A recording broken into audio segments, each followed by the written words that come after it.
What if I told you that the most beautiful woman you ever laid eyes upon could be the most dangerous creature you'd ever encounter, and that true love sometimes wears the mask of terror?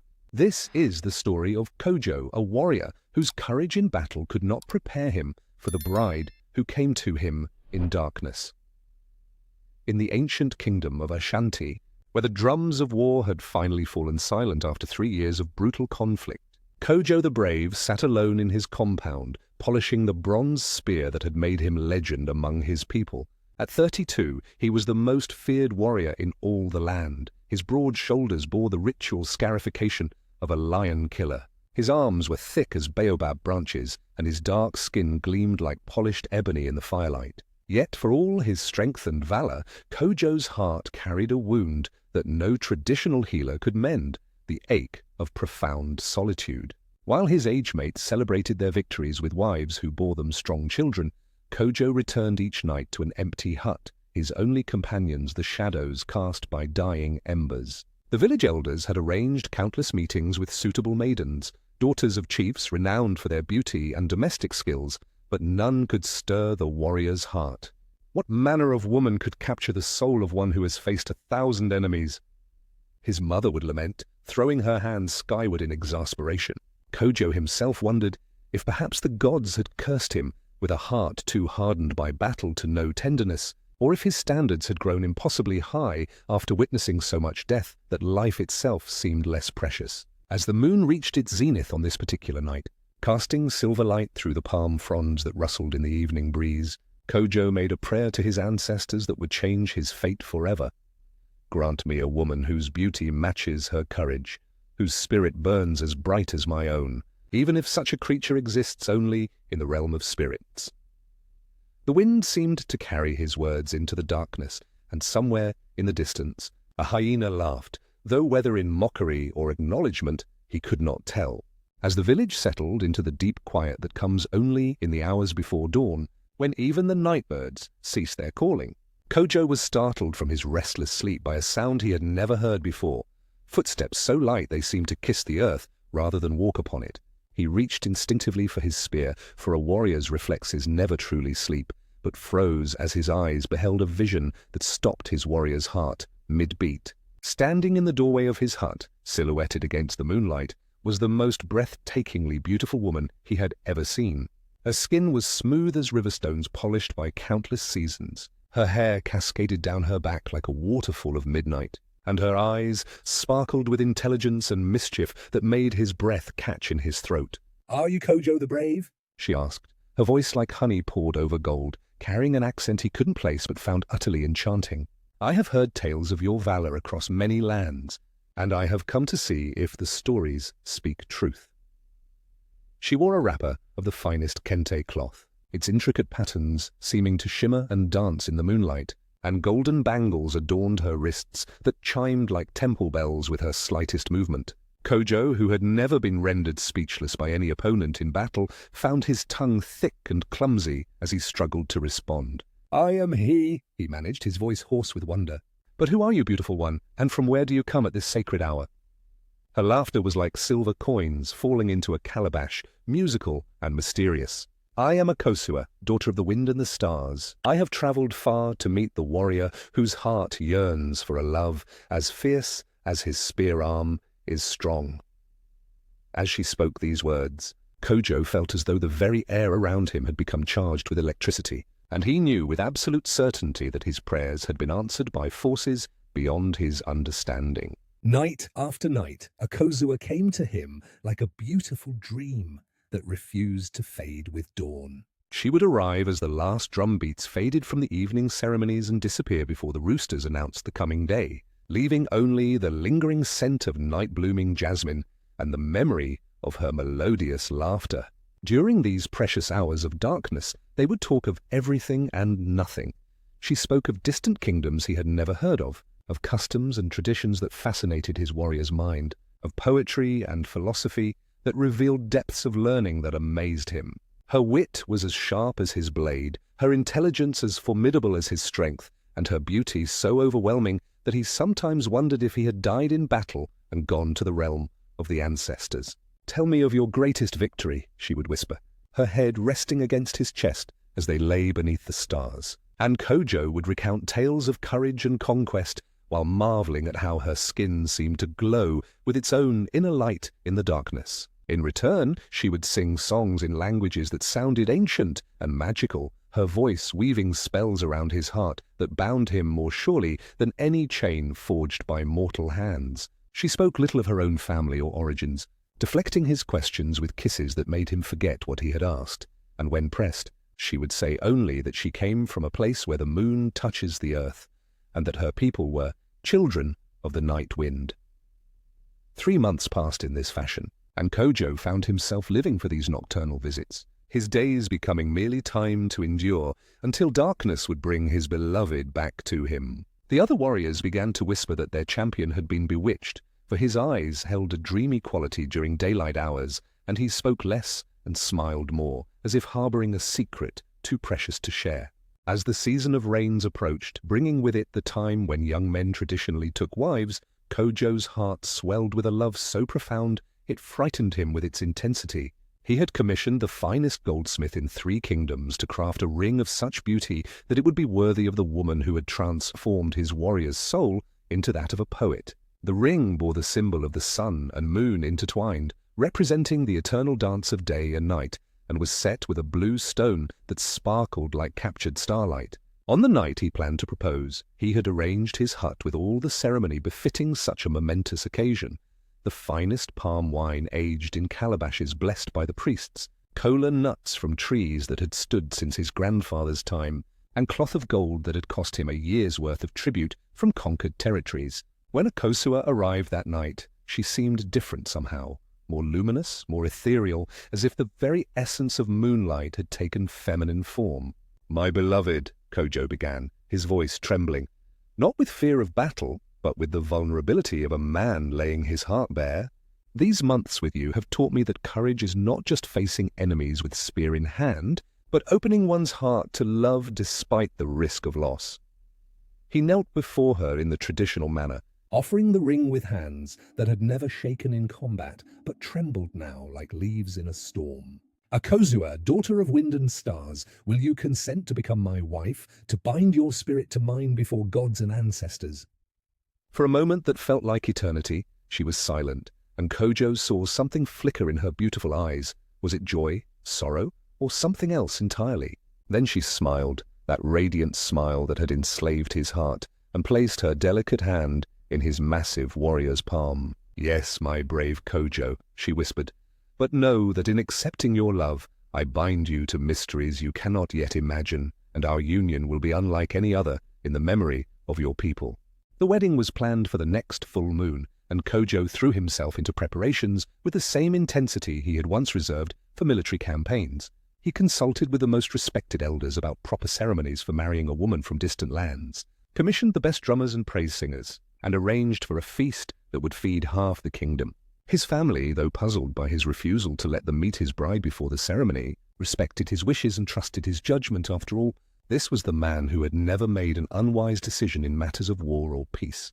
The bride price was set at astronomical levels, befitting a warrior of Kojo's status, and he paid it gladly, distributing cattle, gold, and fine cloth to his beloved's mysterious family through intermediaries who appeared at twilight and vanished before dawn. On the appointed night, as the full moon rose like a silver shield in the star-studded sky, the entire village gathered in the great courtyard, where generations of unions had been blessed.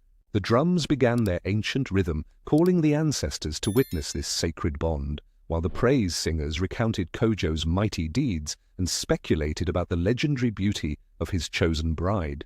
As midnight approached, an unusual time for a wedding, but one Akosua had specifically requested, the crowd grew restless with anticipation. Then, as if materializing from moonbeams themselves, she appeared at the edge of the gathering, and a collective gasp arose from the assembled villagers. Never had they seen such ethereal beauty, such grace that seemed to defy the very laws of earth and flesh. She moved through the crowd like a goddess walking among mortals, her kente cloth seeming to capture and reflect the moonlight, her jewelry creating a symphony of delicate music with each step.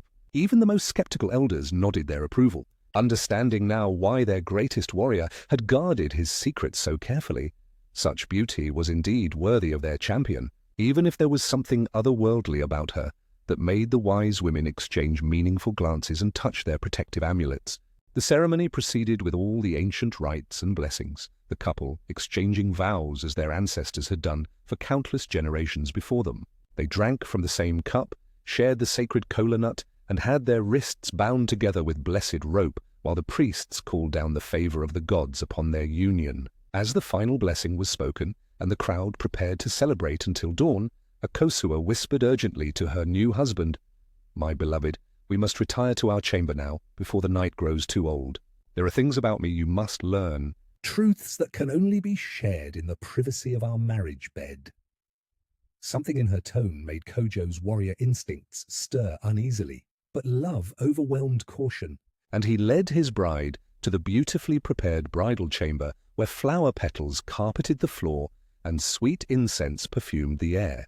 As they entered their private sanctuary, Akosua seemed to grow more agitated, frequently glancing toward the window where the first pale hints of dawn were beginning to touch the eastern horizon. "Kojo, my husband," she said, her voice now carrying an edge of urgency that he had never heard before.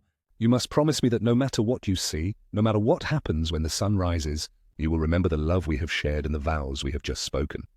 Before he could ask what she meant, before he could voice the questions that were beginning to multiply in his mind like termites in dry wood, the first rays of sunlight pierced the darkness of their chamber. What happened next would haunt Kojo's dreams for the rest of his life and transform him from a man who feared nothing into one who understood that the greatest terrors are not found on battlefields, but in the moment when love reveals its true face. As the golden fingers of dawn crept across the floor of the bridal chamber, Kojo watched in mounting horror as his beloved Akosua began to change before his very eyes. The transformation started subtly. Her skin, which had always seemed to glow with inner light in darkness, began to lose its luminous quality, becoming dull and ashen. Then, as more sunlight flooded the room, the changes accelerated with terrifying speed. Her beautiful hair, that magnificent cascade of midnight silk, began to fall out in clumps, revealing a skull marked with strange symbols and scars. Her smooth, flawless skin started to wrinkle and crack like dried leather, and her bright, intelligent eyes sank deep into their sockets, becoming hollow pools of shadow that reflected no light. But the most shocking transformation was yet to come. As the sun climbed higher, Akosua's graceful human form began to contort and reshape itself with sounds like breaking bones and tearing flesh that would echo in Kojo's nightmares forever after. Her delicate hands stretched into gnarled claws, her beautiful face elongated into a skeletal visage with protruding fangs, and her body twisted into the horrifying form of a creature from the darkest folk tales, an Asambosum, a forest demon known to devour human flesh and souls. Where moments before had stood the most beautiful woman in all the kingdoms, now crouched a nightmare made manifest, her red eyes burning with ancient malice and insatiable hunger. "Now you see me as I truly am, husband," she hissed through fangs that dripped with venom, her voice no longer honey-sweet, but harsh as grinding stone. "Did you think the gods would answer your prayers without price? Did you believe love could exist without sacrifice?" Kojo, the warrior, who had faced down charging elephants and enemy armies without flinching, found himself paralyzed with a terror so complete that his legendary spear arm could not even lift his weapon. The creature that had been Akosua circled Kojo like a predator, toying with wounded prey, her movements now displaying the fluid grace of a born hunter rather than the ethereal beauty of a beloved woman. "You wonder how this came to be?" she spoke, her voice alternating between the honeyed tones he remembered and the guttural growls of her true nature. "Listen well, warrior, for this may be the last story you ever hear. I am indeed Akosua, daughter of wind and stars, but not in the way you understood. I was once human, like you, a chief's daughter in a kingdom lost to time and memory. I loved a warrior, much like yourself, brave and strong and filled with noble intentions. But my beloved was weak when tested, and when sorcerers came to our village seeking victims for their dark magic, he offered me as sacrifice to save his own skin. As I died, betrayed by the one I trusted most, the forest spirits heard my cries for vengeance and offered me a bargain, eternal life and supernatural power in exchange for my humanity. I accepted becoming what you see before you, cursed to appear as a beautiful woman by night, but revealed as my true self when touched by the sun's rays. Her red eyes blazed with centuries of accumulated pain and rage as she continued her tale. For 300 years I have wandered the earth, seeking the one thing that might break this curse, a warrior brave enough to love me even after seeing my true form, noble enough to accept me despite the horror of what I have become. Many have tried, all have failed, and all have become my dinner. You, Kojo the Brave, are my latest test. Will you prove different from all the others, or will you too flee in terror, adding your bones to the pile of those who claimed to love me but could not love truly? Standing in his bridal chamber, faced with the choice between love and survival, Kojo felt his warrior's training war against his heart's wisdom. Every instinct screamed at him to grab his spear and fight, to call for help, to run as fast as his powerful legs could carry him. The creature before him represented everything his people had taught him to fear: supernatural, evil, deception, the kind of malevolent spirit that parents used to frighten children into obedience. Yet beneath the horror of her transformed appearance, beneath the fangs and claws and burning red eyes, he could still see traces of the woman who had shared his bed and his dreams, who had listened to his stories and sung him songs of distant lands. Akosua, he said softly, his voice steady despite the terror coursing through his veins like liquid fire. If what you say is true, then you have suffered injustices that no soul should endure. If this curse can indeed be broken by love that transcends appearance, then know that my love for you is not based on the beauty of your human form, but on the spirit I came to know during our midnight conversations. He took a step toward her, then another, even as every fiber of his being rebelled against approaching such obvious danger. You spoke of warriors who claimed to love you but fled when tested. I am Kojo the Brave, and I have never fled from any battle, no matter how impossible the odds. I will not flee from this one either. The Asanbosom stopped her predatory circling, her burning eyes fixed on his face with an intensity that seemed to pierce through to his very soul. Pretty words, warrior, but words are wind. Many before you have spoken of love and courage, but when I reached for them with these claws, when I showed them my true embrace, they broke like dry grass in a storm. Will you truly accept the touch of a monster? Will you let these hands that have torn apart 100 men caress your skin? Will you kiss these lips that have tasted human blood? As she spoke, she extended one elongated, claw-tipped finger toward his face, moving slowly, giving him every opportunity to pull away, to reveal himself as just another coward hiding behind noble words. Time seemed suspended like morning mist as Kojo watched that terrible claw approach his cheek. Every detail burned into his memory with supernatural clarity. The yellow, ridged nail sharp enough to tear flesh from bone. The gnarled knuckles marked with old scars from countless battles. The way her red eyes never left his face, searching for the first sign of revulsion or fear. In that moment, Kojo understood that this was not merely a test of his courage, but a crucible in which the very essence of love itself would be measured. True love, his grandmother had always told him, was not the passion that flared bright and burned out quickly, but the steady flame that continued burning even when all the beauty and pleasure had been stripped away. When her claw touched his skin, instead of pulling back, Kojo leaned into the touch, closing his eyes and remembering not the monster before him now, but the woman who had made him laugh until his sides ached, who had challenged his mind with riddles and philosophy, who had shown him kindness and tenderness he had never known existed. "I remember," he whispered, his voice barely audible above the sound of his own thundering heartbeat. "The way you would trace patterns on my chest while telling me stories of your travels. Your touch was gentle then, but it was still your touch, still your hand. The form may have changed, but the soul within, that is what I fell in love with." To his amazement, he felt the claw trembling against his cheek, and when he opened his eyes, he saw tears, actual tears, streaming down the monster's grotesque face.